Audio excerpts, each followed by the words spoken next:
Hello बच्चों, आज मैं इंडिया के स्टेट्स एंड कैपिटल्स के बारे में जो है सो डिस्कस करेंगे। तो भारत के राज्य और उसके राजधानी के बारे में क्या करेंगे, अध्ययन करेंगे। तो इसको हम अलग अलग खंडों में बांट करके क्या करेंगे, अध्ययन करेंगे। जैसे कि नॉर्थ इंडिया हो गया, तो नॉर्थ इंडिया में कौन कौन से स्टेट्स आते हैं, साउथ इंडिया में कौन कौन से आते हैं, फिर ईस्ट इंडिया में कौन कौन से आते हैं, वेस्ट इंडिया में कौन कौन से, और मिड इंडिया में कौन कौन से, और ईस्ट ईस्ट इंडिया में।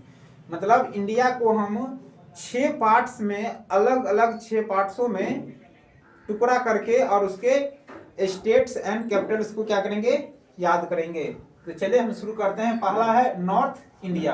तो नॉर्थ इंडिया की बात करते हैं तो नॉर्थ इंडिया में सिर्फ आपको 5 स्टेट्स आते हैं इसके अंतर्गत। इसके स्टेट्स एंड कैपिटल है, पहला है उत्तर प्रदेश, यू से 2 हो गया, तो यू से हो गया उत्तर प्रदेश और उत्तराखंड। उत्तर प्रदेश का राजधानी होगा लखनऊ और उत्तराखंड का हो गया देहरादून।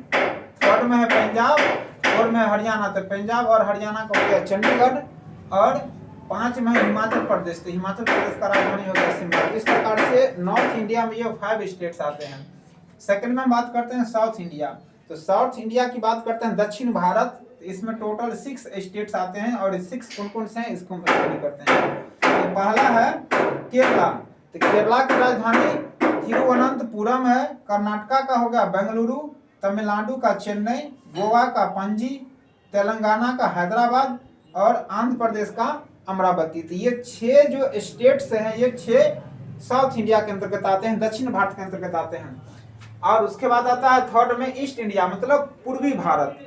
तो पूर्वी भारत में टोटल 4 स्टेट्स आते हैं। पहला है बिहार, हम लोग का जो बिहार भी पड़ता है ईस्ट इंडिया में ही। तो बिहार का राजधानी पटना, झारखंड का रांची, उड़ीसा का भुवनेश्वर, वेस्ट बंगाल का कोलकाता। तो ये 4 स्टेट्स आते हैं ईस्ट इंडिया के अंतर्गत। फिर हम बात करते हैं फोर्थ में वेस्ट इंडिया, पश्चिमी भारत।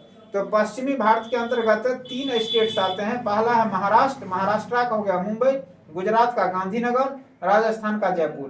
तो ये 3 स्टेट्स पश्चिम भारत वेस्ट इंडिया के अंतर्गत आते हैं। और ये तो चारों डायरेक्शन में हो गया। अब हमारा है मिड इंडिया। मिड इंडिया का मतलब होता है बीच में। ये 2 ऐसे राज्य है, स्टेट्स है जो इंडिया के बीच में आते हैं, ठीक है। मध्य इंडिया या मध्य भारत इसको कहा जाता है। तो ये मिड इंडिया या मध्य भारत के अंतर्गत 2 आते हैं, मध्य प्रदेश का राजधानी भोपाल और छत्तीसगढ़ का रायपुर। तो ये मध्य इंडिया हो गया। इस प्रकार से टोटल हमारे 20 स्टेट्स हो गए। अब हम बात करते हैं ये ईस्ट इंडिया। ईस्ट इंडिया को हम लोग पूर्वोत्तर भारत के नाम से जानते हैं, जो कि पूरा पूर्वोत्तर साइड पड़ता है वेस्ट बंगाल से और पूरब। तो इसके अंतर्गत आ जाते हैं टोटल 8 स्टेट्स।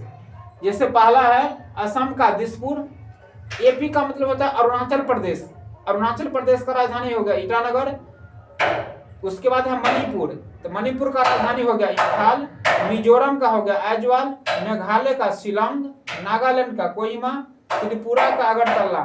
ये 1 से लेकर के 7 तक जो स्टेट्स है उसको हम लोग 7 सिस्टर स्टेट के नाम से भी जानते हैं। और 8 में है सिक्किम, सिक्किम का गंगटोक है। नोट में हमने ये लिखा है कि 1 से लेकर के 7 तक जो स्टेट आता है इसे हम लोग 7 सिस्टर स्टेट्स के नाम से जानते हैं।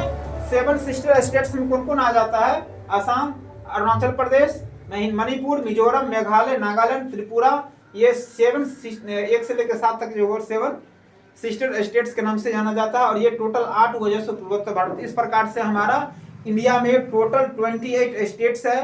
तो हमने 28 स्टेट्स एंड उसके कैपिटल्स के बारे में डिस्कस किया है। अब नेक्स्ट में हम लोग जो है यूनियन टेरिटरीज के बारे में स्टडी करेंगे।